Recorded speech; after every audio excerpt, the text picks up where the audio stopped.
Hey, thanks so much. Thank you for the invitation to come and talk. My name is Brant Robertson. I'm a professor of astronomy and astrophysics here at UC Santa Cruz.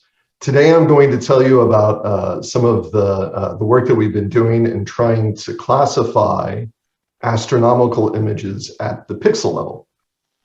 So this, for astronomy, is a new technique, and it's something that we're applying to a very wide range of data in astronomy. And hopefully you all will have some great ideas about what we can do better and what's interesting to you. We can have a further discussion about that. So I look forward to that. A lot of the work that I'll be talking about today is done by my PhD student. His name is Ryan Housen. He's a PhD student in computer science here at UC Santa Cruz. So I want to tell you a little bit about the astrophysics, computational astrophysics research group here at UC Santa Cruz. UC Santa Cruz is one of the world leading institutions in astrophysics. We're consistently a top 5 research institution in the world in astrophysics. My group does large scale numerical simulations of galaxies, of supersonic turbulence, of large scale structure in the universe. And a lot of the techniques that we use codes that are actually, that run on GPUs. So we've been using NVIDIA GPUs to do our research for quite a while now, since about 2013 or so. And we use the world's largest supercomputers, like the simulation you see on the left and actually on the bottom right. Both of those were run on Summit at Oak Ridge National Labs, which features tens of thousands of NVIDIA GPUs. So, so it's something that has been very important to our research, the ability to model the universe in a very efficient and computationally intensive way using GPUs. And because of that, we've branched out. Now we have experience with the hardware. We've branched out to start working on AI techniques, which are also accelerated often by GPUs.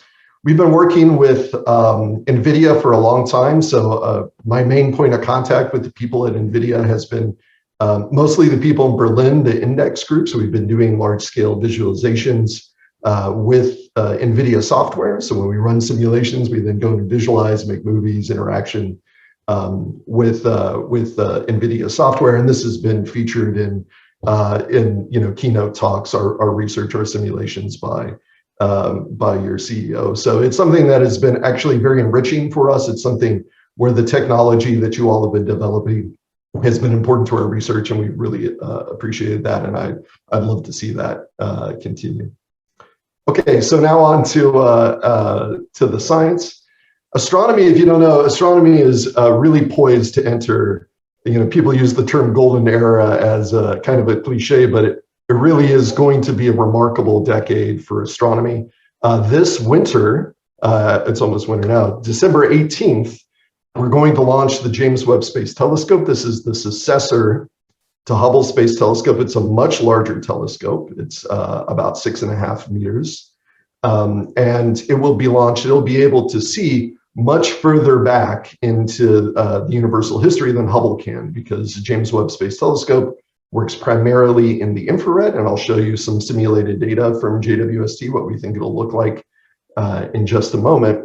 And so it will be very high resolution data in a new wavelength regime further into the infrared. You've probably all seen an infrared camera, how that looks like. Well, JWST has a very high resolution infrared camera, so we can see the fine details just as fine as Hubble has been able to see, but now in the far infrared.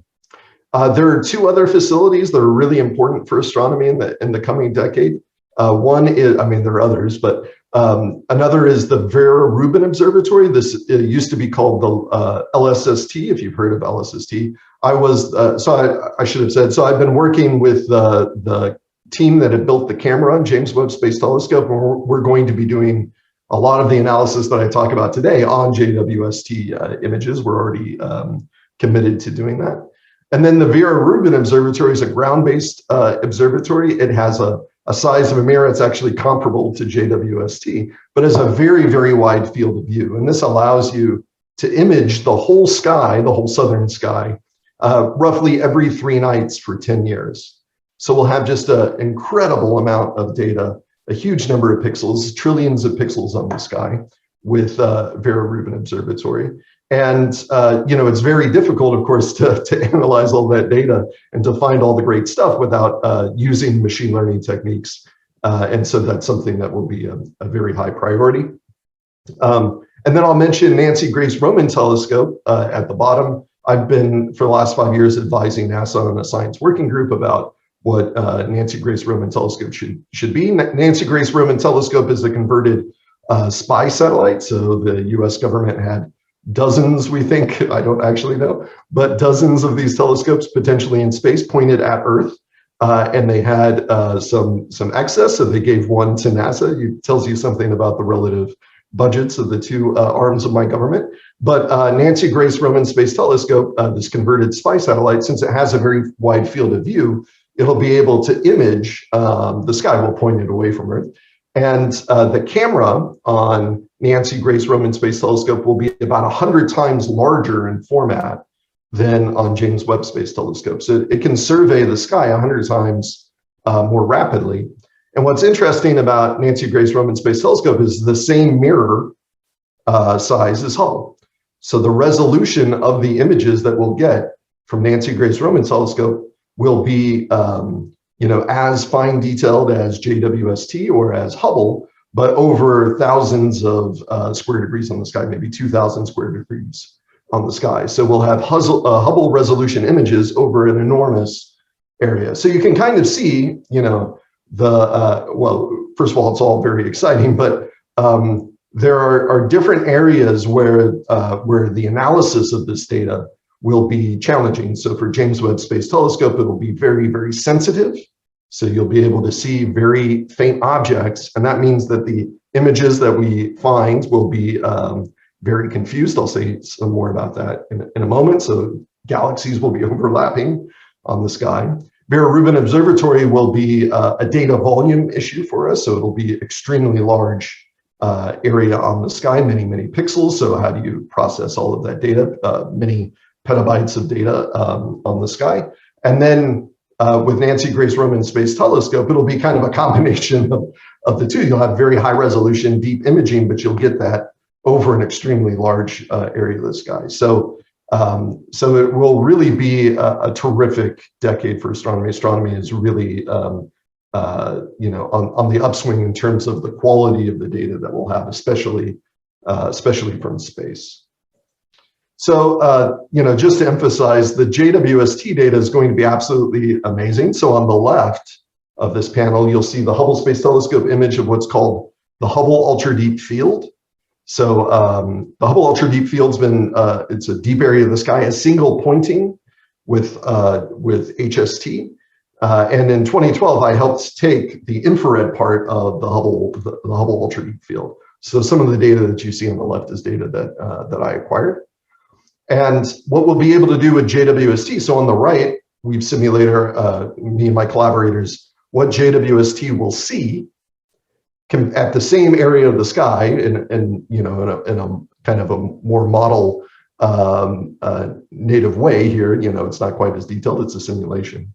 But what you can tell is that there are many, many more galaxies on the right-hand side than on the left-hand side. And that's because JWST will see deeper than Hubble Space Telescope. So, this immediately raises some interesting questions. Astronomical data, they're richly complex. So all of these galaxies, you can see that there's many of them, they overlap. We have noise in our data that cannot be ignored. Okay, it's not like classifying PNGs on the internet. It's very different in the sense that the images themselves have very, very, in some cases, very low signal to noise ratio for any one object. Okay, so we have a lot of problematic noise in our data. Additionally, the range of values in the image is quite large. They're high dynamic range. So if you're classifying a RGB image, usually your range goes from 0 to 256. You can renormalize 0 to 1. We have orders of magnitude difference in the pixel values. So when you see an image like this, an RGB image, you should know that there's been a nonlinear transformation applied to this data to flatten it, so that the bright objects are not quite as bright relative to the faint objects as they would really appear if you did a linear stretch of the data. So you see this big bright star here. If you just did a linear stretch with the maximum of that star, that's all you would see in this image by far. Okay, so how do you deal with data that has an extremely large dynamic range in it? Okay, and the other thing that really complicates things for astronomy is that we have multi-band imagery. What does that mean? Well, we take images of the sky at different wavelengths. So, you know, almost all of the astronomical images, what you're seeing here, almost all of it is actually further into the red than we can see with our own eyes. Okay, so this image, the bluest part of this image is about 5,000 angstrom. So this is a false color image. So the bluest pixels in this image would be the color of a green laser pointer. And the reddest part of this image would be so far in the infrared, you can see at 1.6 microns.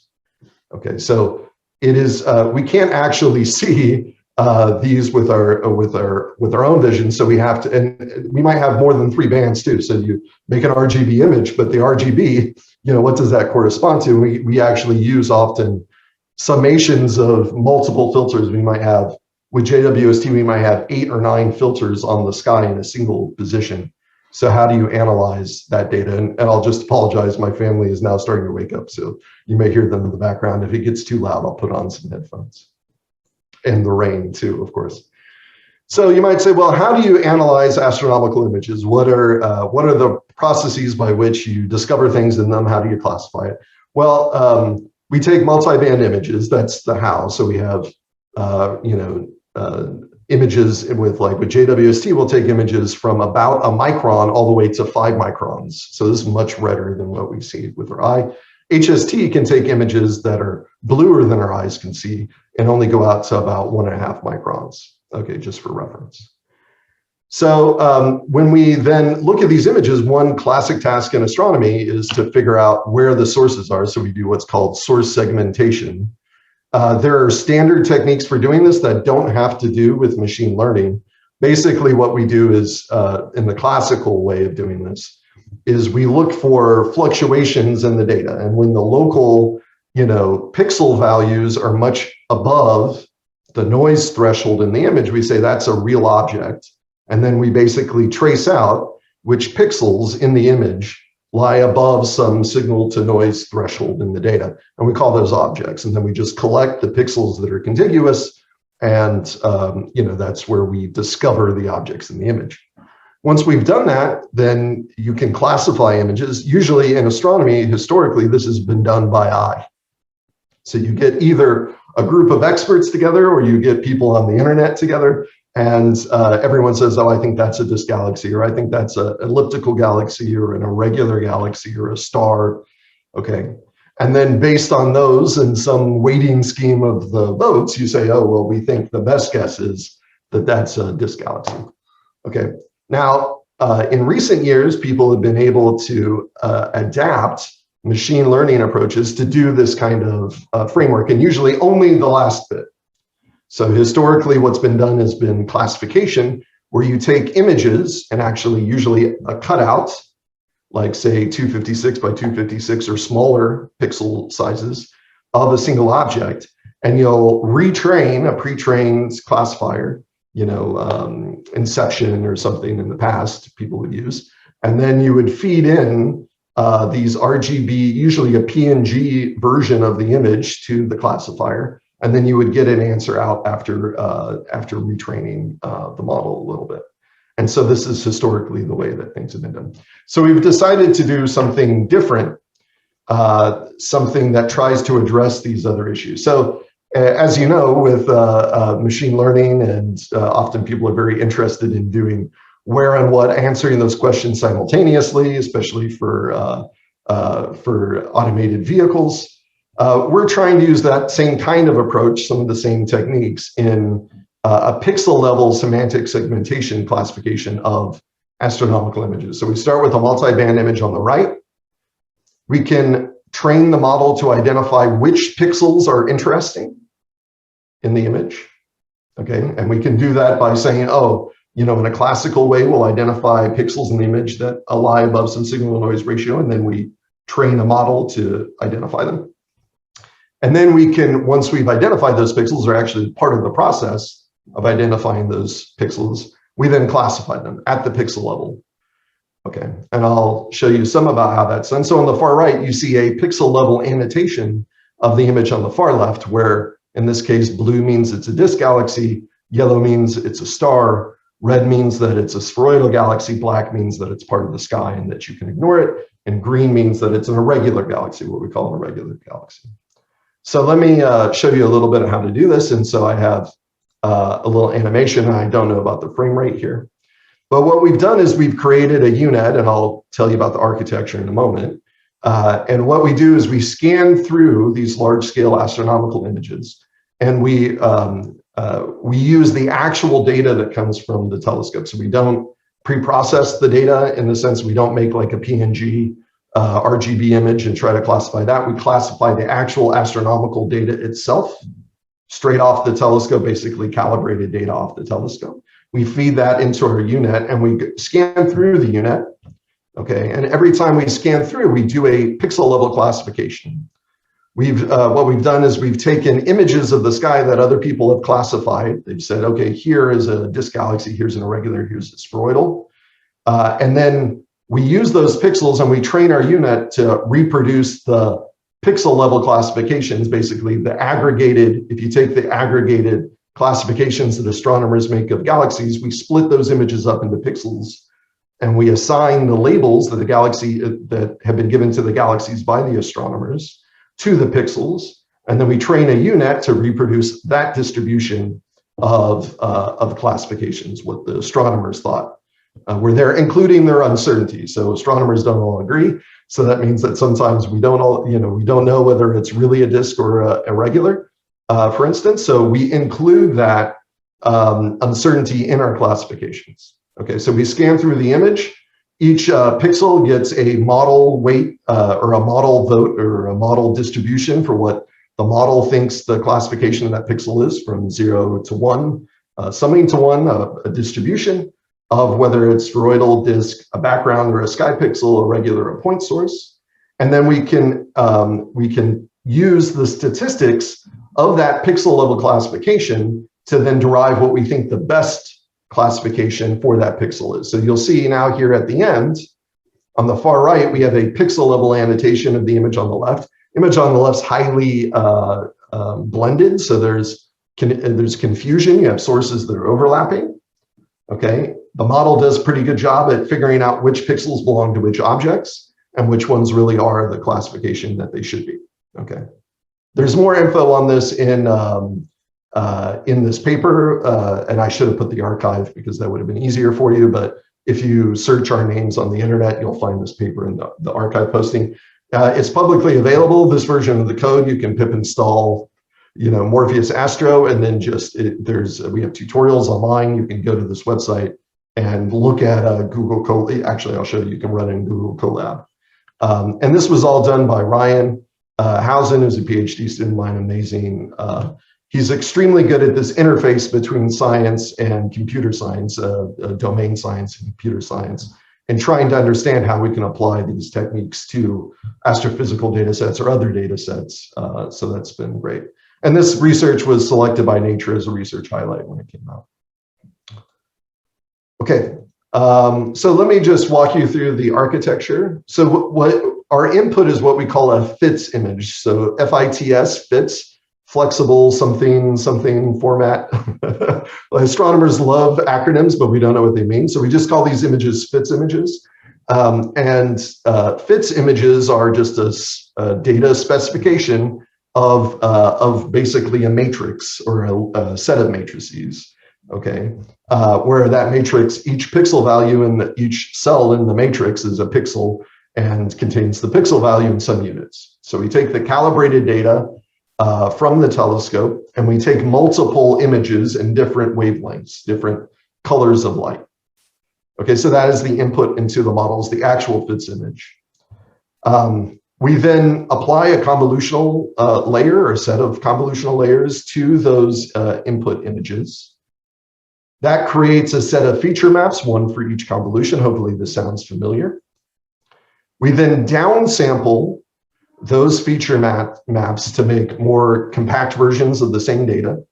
Okay, and we use just the normal TensorFlow kind of techniques that people use to apply to this data. And then what we do is we repeat this process where we take a feature map, or a layer, we perform convolutions on it that produces an additional set of feature maps at the same resolution. We then downsample those feature maps and get a smaller version of the feature maps. Okay, then eventually, that is the down sampling arm of the unit. Eventually, we have to grow the data back. So we apply convolutional layers. This produces a set of feature maps. We then upscale those feature maps to larger versions of the same feature maps.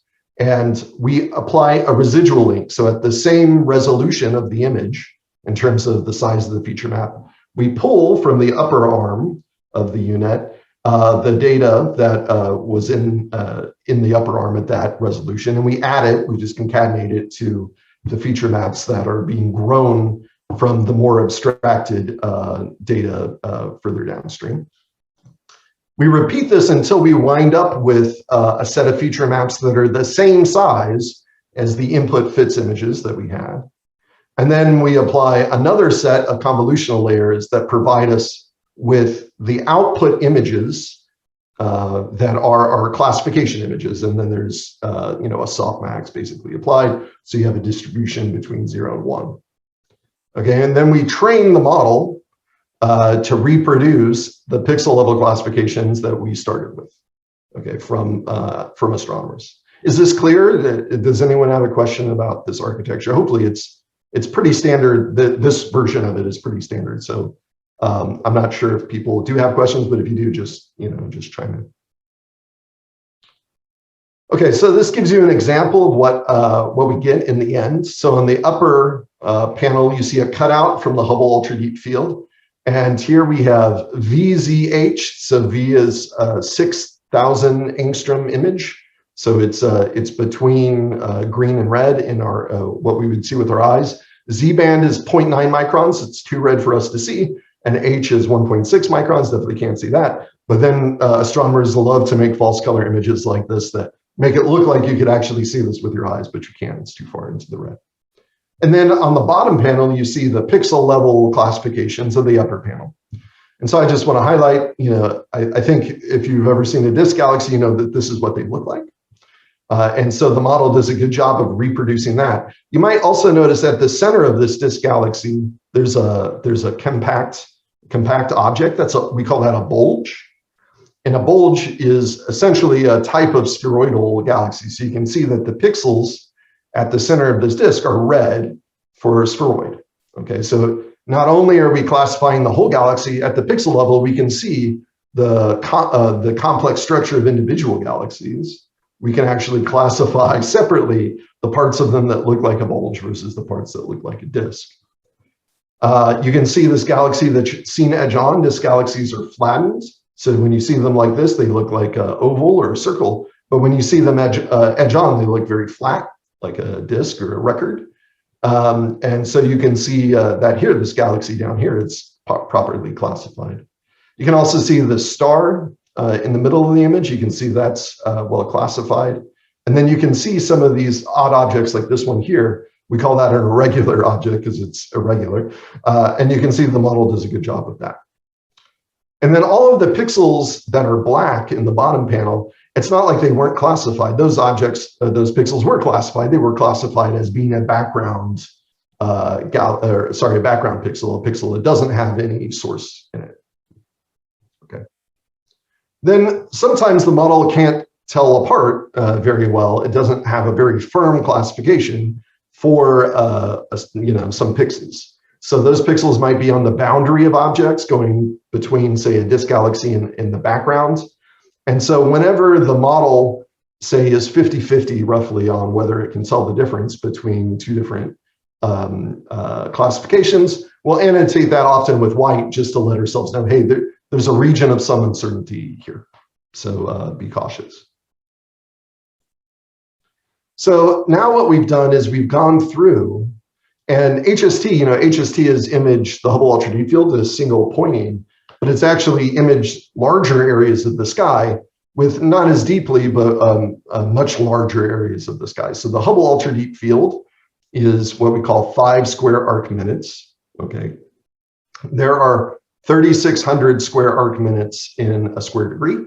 And Hubble, the areas of the sky that it's surveyed here, this is about 0.2 square degrees. So many hundreds of the times the size of a single Hubble Ultra Deep Field. And we've gone through and we've used Morpheus now to classify all of the major surveys that have been done with Hubble Space Telescope, and all of that data has been publicly released. And we're going to do the same with JWST when it launches, I should say, this winter. You know, the Nancy Grace Roman Space Telescope in a single image will take the sum of all of the pictures that you see here in one image. Just one single pointing. Their camera is so much bigger. And so, you know, we've designed this software in mind so that we can operate on these larger images. And actually, we've been doing some additional work, which I'll tell you about now. In a moment. So actually, like I said, you can try Morpheus on Google Colab. I think that link should work. If it doesn't, let me know. I'll give you a different link. This just gives you an example of how to actually use Morpheus. Okay, so you know, it's pip installable. We have Docker images with Morpheus. If you want to try it out, you know, let me know. It runs on FITS images, the actual images from telescopes that we use, and specifically this model that you're seeing here works on HST imagery, although we've adapted it to other telescopes now. So if you're ever interested in trying it out, let me know. And if you have any issues, just ping me and I'll get in touch with you. All right, so now what I'm going to do is I'm going to show you an interactive website that we've created. And basically this works on the same principle that like Google Maps does. So there's a visualization of the data. We use what's called leaflet, which allows us to lay down markers on top of this image so that we can go through and see where the galaxies are and what their classifications are. So this movie will play, and you'll see this image at the center, this deep dark region, that's the Hubble Ultra Deep Field, and it's embedded in a larger area of the sky that we call CANDELS, good south. So you can see this region, the image here, this is a multi-band, multicolor image. And we can look at the different layers. So this is the 1.6 micron, 1.25, 8 micron, or 0.8, 0.6 micron images with Hubble Space Telescope. And this is the RGB image compiled from them. And then we're clicking through and we're looking at the different images, the pixel level classifications for each of the classes that I mentioned. So spheroid, disk, irregular, point source, and background.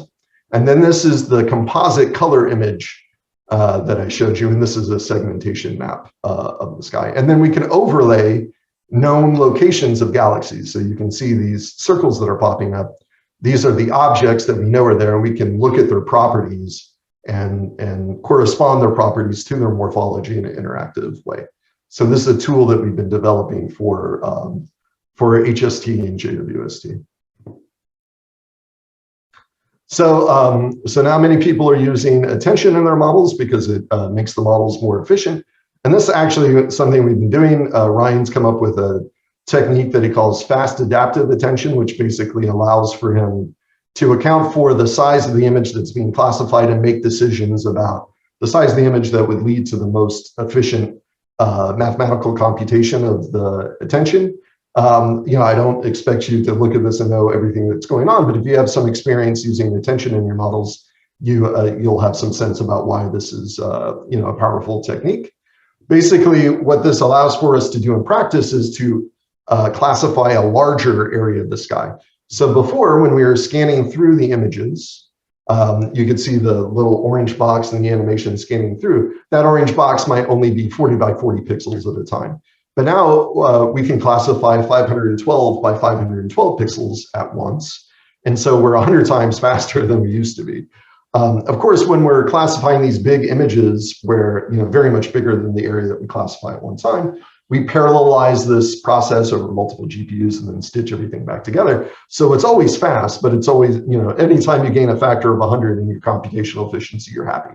So that's what attention's been able to give us.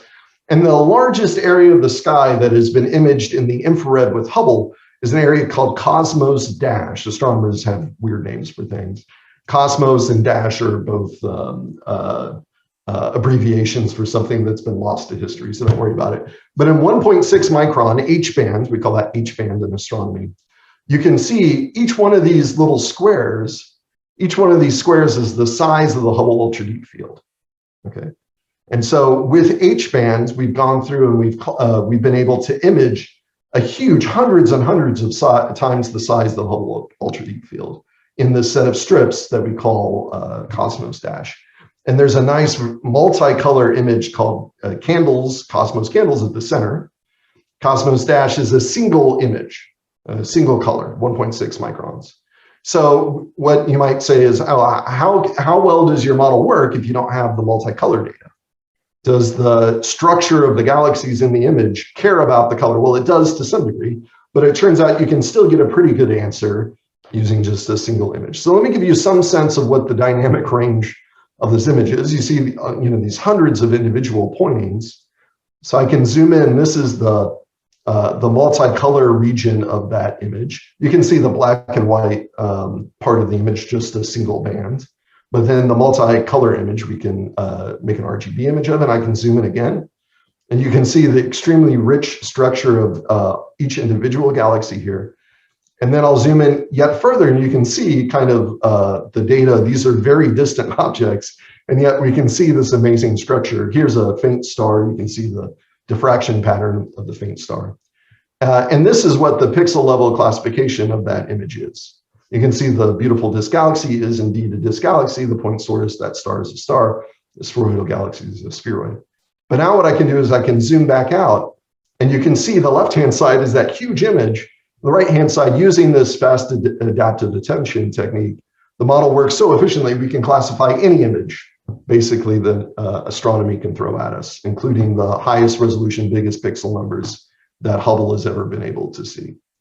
So this allows us now to add galaxy morphology as just another property that we measure, in addition to the properties we measure from the flux itself, the brightness, the size of the object. In the last couple of minutes, I just wanted to mention an interesting application of the same technique. You might say, well, what's special about astronomical data, pictures of the sky? What about pictures of Earth? And there are satellites, many satellites that image Earth. And one thing that NASA funded us to do was to see, oh, can you apply Morpheus to satellite imagery of Earth? And there's this really neat satellite called Tsunami NPP, which is a polar orbiting satellite. It takes an image of the whole Earth every few days. And the image that it takes has a 375-meter resolution at the surface of Earth. Okay. And what's neat about this, you can see the water in this image, you can see the land, but you can see the ice. So one thing that NASA is very interested in is knowing how much ice is on Earth and what the variations in the ice are as a function of season, as a function of year. The polar caps, of course, are very critical to our environment. And so this is something they said, well, can you automate the process of actually finding the ice in these images so we can count up how much ice is in the Hudson Bay at different parts of the year. And in Finland, this may be of particular interest to you all. And so what's neat is you can do this. So there's a false color image on the left, Tsunami NPP image of using an instrument called VIRAS, which is reflectance data. It's the light that's reflected off of Earth from the sun. And based on the wavelength dependence of that reflectance, you can figure out, you can just make a false color image, you can see what's in there. And there are ways of using the reflectance of ice to try to classify where in this image ice might reside. So there's a complicated process that the observers use with the satellite data to figure out where ice is. Land, they've traced out pretty well. Water has a different reflectivity as well. So you can use processes, including, just the multiband data to try to find where the clouds are, where the lands are, where the ice is. But you might ask, well, given, if you didn't have that technique, or that technique's relatively complicated and is prone to errors, do you have another method of doing that? And what we can do is we can train Morpheus using the same architecture. We changed nothing in the architecture other than just how the data is read in. can you retrain Morpheus to do that classification? The answer is, yeah, we can do the same kind of classification. And here the color coding of the pixels are the same as in the center.